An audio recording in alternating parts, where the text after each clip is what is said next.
Hello everyone, welcome back to the channel and welcome back to Manor Lords. You join us in Waldbrand where things have now been built out after our conquering of the enemy lord's territory. We've actually got a development point to spend here, and we are going to take the advanced pond keeping branch because of our rich deposit of fish in this pond.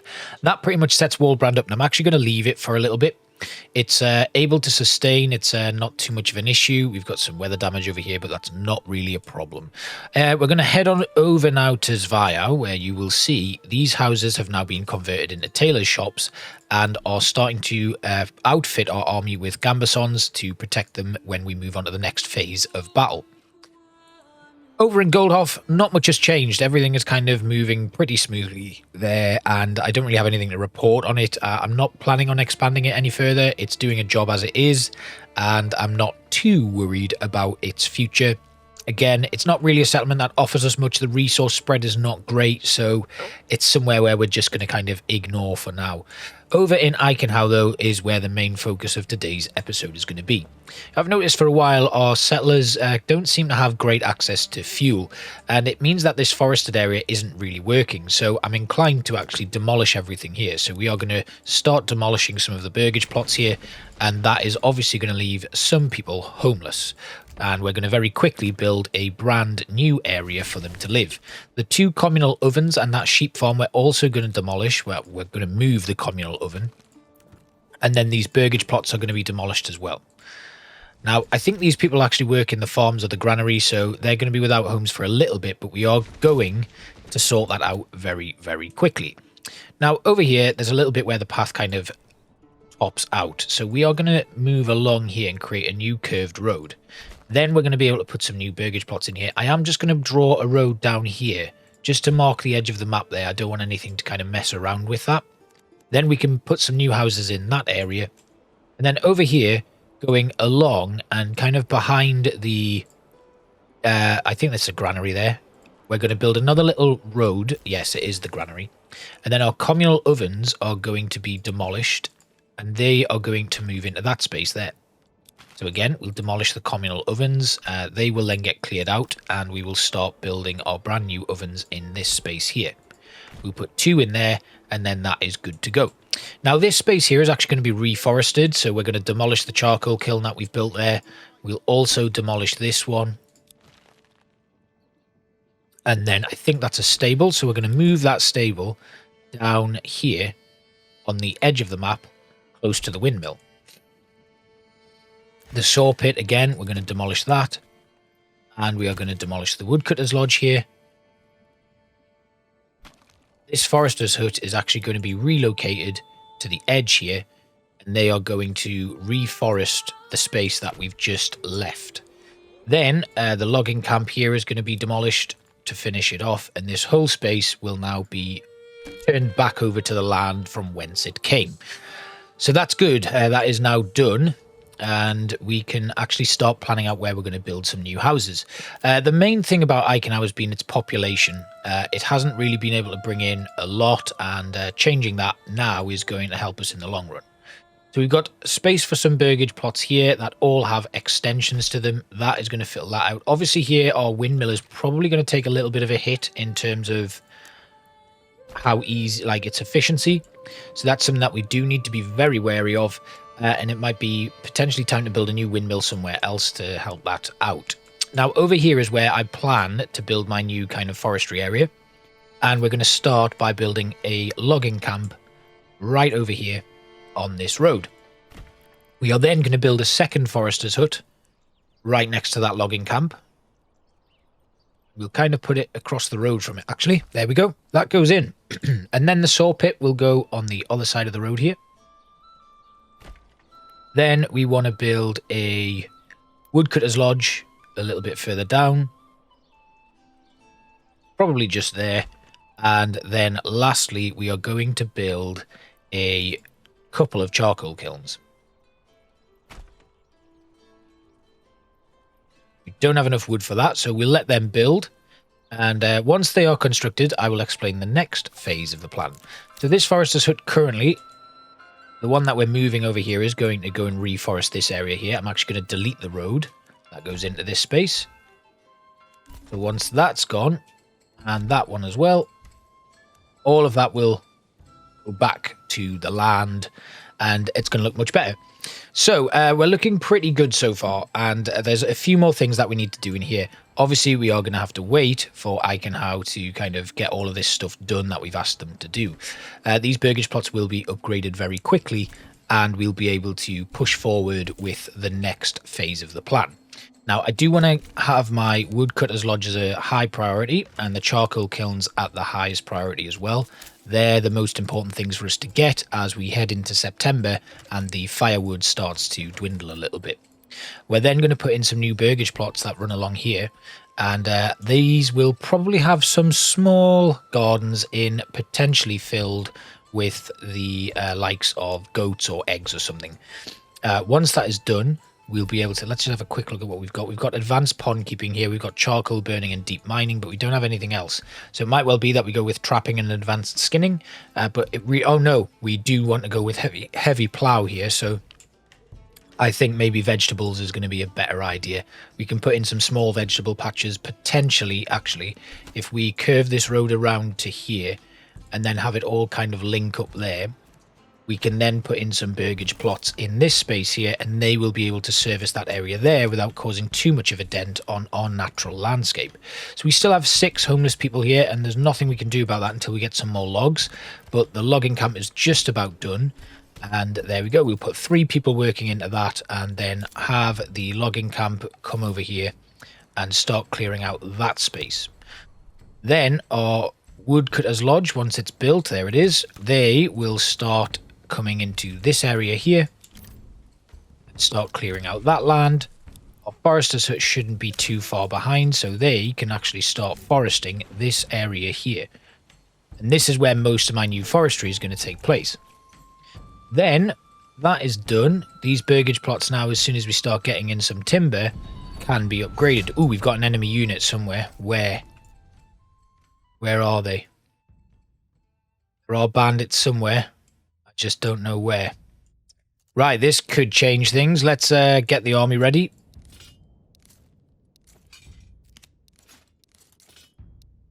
There we go, and we'll have them rally there.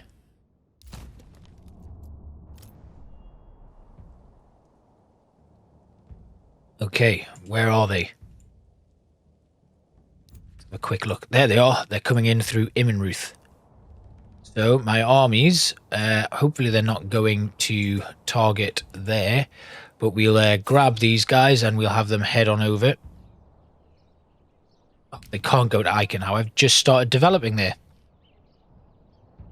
But my army is starting to come across. We don't actually have a corpse pit here, so that might be a very quick build for us.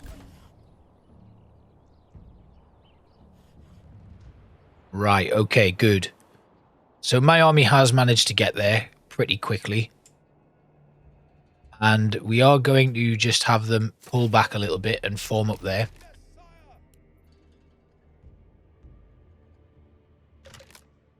So that should now bring the bandits onto us. And that'll give us a bit of time to just kind of make some space. So we'll get our spearmen coming over here. Where are they? Yeah, they're just in the trees there, so I think we're okay. Then we'll have all of our archers and our crossbows head behind. We'll have our pole-arm militia kind of come into this space here. Our militia footmen are going to go and take up a flanking position here.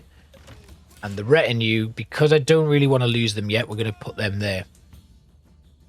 Okay, we are going to have to build a corpse pit though, so let's get that ready. We do have the church, so that's okay. We'll put a small kind of corpse pit area down there, and we'll demolish it as soon as it's done. I don't really need it right now. Okay. All right. I wasn't expecting this, so that's going to be a bit of a tough one. But we're okay. It's fine.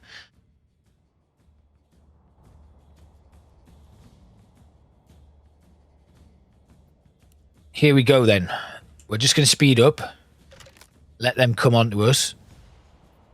They already appear to be broken. There they go. They're coming through now. Good. Right. So what I want is my spear militia. I want them to stand their ground.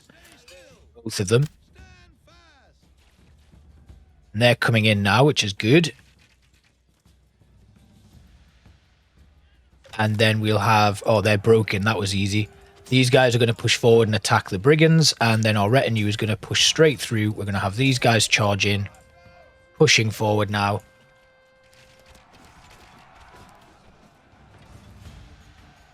Excellent. You can see them running off in the distance there. This should be an easy victory. That's another cheering for something. And these bandits are the last of them by the looks of things. Have we got any more running around nearby? Don't think so. Alright, let's just go back into position then. Same with the retinue. They're going to go back into position. I don't think we lost any units there. We are once again going to just focus up. Let's speed things up just in case they come back. That must have been the lot. Okay, good. A nice easy victory there. Let's head back.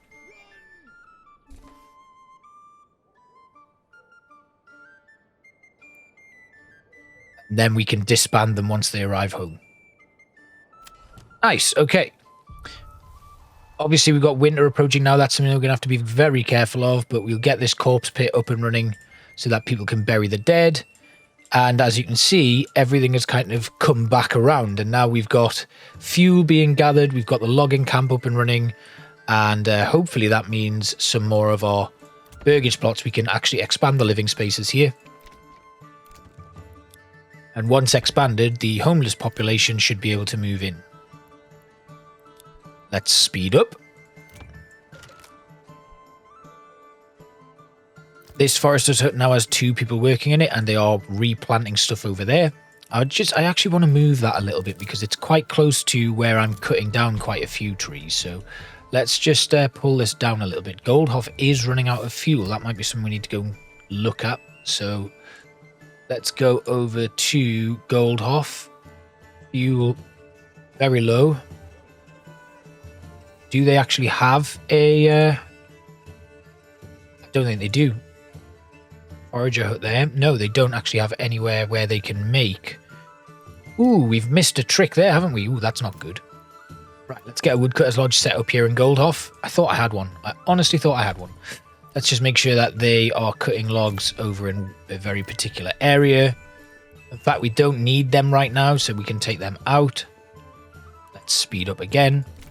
Make that woodcutter's lodge a highest priority as soon as we get that built, because we are going to very quickly run out of time for that, and we need fuel to last the winter. And then once that's built, we can solve that issue. I wasn't expecting that to be a problem, so let's get those to work there, and we'll just give them a bit of an area. Perfect. Right, they should now have fuel to last the winter. They've got loads of food, so that's not an issue there. Waldbrand is holding steady. Eichenhau, hopefully we're getting those dead bodies buried very soon. Yeah, it's starting to plummet, which is good. And then our final one here, this burgage plot can now be expanded. Then we've got Forester's Lodge working there. We've got Charcoal Kiln, which we do need to put to work. So let's get that in. And they'll start creating the charcoal that we need. Then over here is where I'm going to build some more housing. So let's get that built now. I've got a couple of areas of supplies here that haven't yet been picked up, which is going to cause some issues. Over here, this farm, of course, we haven't actually put everybody to work in it. Some of them are currently working in warehouses and stuff. If we get them working in the farm, it'll be much better. So we'll get them to work. And I think I've got some more here. They are already working, but we currently have 5 families working in the farm, which is going to help with our harvests. We're going to get more people harvesting there. And then over here is where we can build some more houses to sustain that even further. So I'm going to do that. I'm not going to have them on the side where the trees and stuff are going to be. So we can have a couple of buildings here. We'll reduce them in size. That works. There we go. And that's because I might move a windmill out here, or we can put more farmland in here. I have also noticed, if we have a look here, the fertility for more flax, which I am going to need, is good here. And it's also good over here. So another farm could be put in place here with plenty of people to live in. So let's build another farmhouse on the corner here. This is very much a massive farming community, if we're going to give it a label. And then I want to build some burgage plots coming down here. That is actually going to completely negate the windmill, so we better not do that. Let's just build some burgage plots that go all the way up to here. If we can build them a little bit further out, we can get some smallish backyard expansions in. There we go. Drop it down one. Don't think they get the additional living space in there yet. They do, though. That's good. We maybe not do farms on these, but we could do chicken coops or something. And if we do the same all the way along, I guess, we can put quite a few houses in here. And I do want it to come to there. And then we'll drop these down and drop them down again. And again. There we go. They all get the additional houses in. And then we can actually make our farmland over here at the back, which is good for flax. So here is where we'll start our first bit of farm. We go up to here and we want it to be 5 Morgans, and we want to try and keep it nice and uniform. We get 1 in there, and then we can start coming along here. That's a 0.6. If I just come down to here and then go into that little gap there. No, not quite. What about to here? There we go, 0.5. That's 2. Now I want to try for 9, like I said before. It's always the kind of winner. That's 0.4. And that's 0.5, so that's 3. We might not get in the full amount here. We might have to just go for like a very conservative 6, and that should do it. That's 4. Can we get some more in? If I hadn't built the houses where I'd built them, it would have been okay. We would have got all of the ones that we need in. I'm just going to try and come along here and build an extra one there. That goes to 0.5, and then this one is going to be a little one to fill in the gap at a 0.3. Well, that's okay. We've got a 1, 2, 3, 4, 5, 6 farm there, and we'll turn on our crop rotation. We're going to go with flax, fallow, and then flax, and then here we'll go flax, flax, fallow, and then we'll go with fallow, and then a double flax, and then we'll do the same here. Crop rotation will go fallow, flax, and flax, and then flax, fallow, flax, finishing off with a flax, flax, and fallow. Good. Okay, so once we need to build a farmhouse. Oh, we did build the farmhouse, so that's good. So all of these families can work in the farmhouse there. I think that windmill is now completely negated, which is a bit of a shame. We've got a stable there. We've got the charcoal kiln up and running, and we are starting to produce quite a bit of charcoal. There's more houses we can put in place there. But I think probably turning my attention over to here and extending the farms that we've already got. We've got plenty of spaces that people can move into. We're going to upgrade some of these now as the winter ends. And it looks like everything has now been moved, I think, from these supplies by the looks of things. Oh, there's still some there and some there. Okay, that's not good. Never mind. We are... hopefully now, we just have a look at this forester's hut. There's nobody working in that, so we'll put people to work there now, and they can start reforesting this entire area. And once that's done, we'll have a really nice thriving forest for our woodcutters to go and use, as well as expanding things further. We've got a lot of exposed goods, and currently the fuel stall is not looking good, but I'm not too worried at this moment in time. Eichenhau is in a much better position. We've fended off another attack, and hopefully we can actually build a new storehouse. That's what I think might be causing some issues, is the actual movement of goods into the town. So we'll stick another hitching post in. And then over here, which is where I did start building some new houses and stuff, we're going to put in some more burgage plots that come all the way up to here, right the way along. Don't have enough goods apparently, but that's fine because we are going to reduce them in size. There we go. And then this is where we'll build our new sheep farm. So we want to build a sheep farm here. We don't have enough goods for that, but that's okay. We can get that done at a later date. We'll get a sheep farm in, and that'll be really, really helpful. So we have a newly developed Eichenhau to finish off our episode today, and it's looking much better. And I'm quite happy with it. It's certainly better than it was. Hopefully that will solve the issues with firewood and stuff. We might need to build another wood cutting district over by where our clay pit is, but I'm quite happy with how this has all ended. I hope you've enjoyed today's episode of Manor Lords, and I will see you for the next one. Bye-bye.